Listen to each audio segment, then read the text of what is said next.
Today I'll be calling cable. My name is Wakar Meyer and I'm your Elliott Wave analyst, reviewing what has been and predicting what is likely to be in cable price action.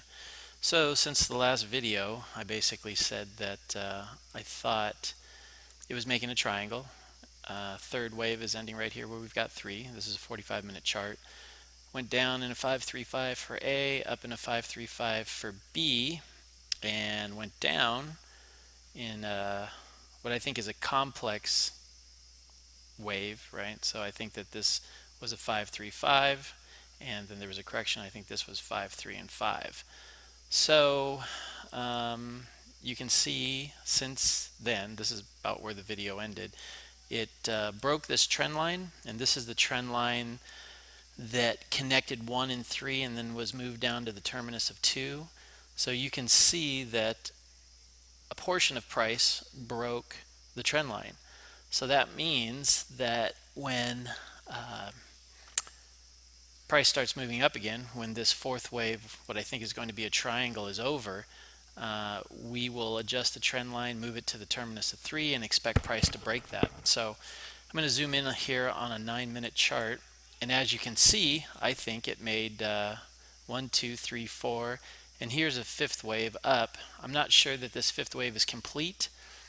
I connected 1 and 3, moved it down to the terminus of 2, and it broke. Then I adjusted the trend line down a bit. Let's see, yeah, right like that. And so now I would expect this 5th wave to break this upper trend line, perhaps an extended 5th. So I think this is just going to be 1 of 5, and if it is, I think that's going to be a good trading opportunity. You would wait until price came down to perhaps this area, maybe even a little lower. I would say between 1.6080 and 1.6070. Take a shot long until it breaks this trend line, and your out would be 1.6057.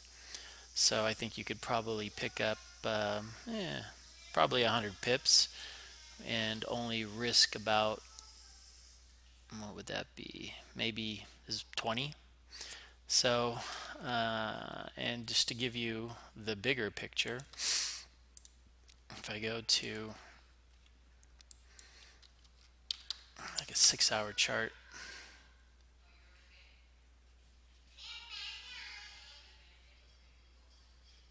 it's taking a second. And there you can see, like I said, it's making a 4th wave triangle. 1, 2, 3, it'll finish 4, and then go up, and we would then put this here. Let's see here. We'd adjust this and then move it on up. Actually, you know what? We would have to wait until 4 finishes and adjust it to the terminus. I'm getting a little ahead of myself here. But anyway, it'll probably be like that. And then we'd move it up, and then we'd expect this to break. But remember, we'd also expect that wave up to be shorter than 3 because it's contracting. And then that would finish A, and then I would expect to retrace down to 1.57. So that's a nice little recap. That's today's call. I hope you'll join me again for tomorrow's call.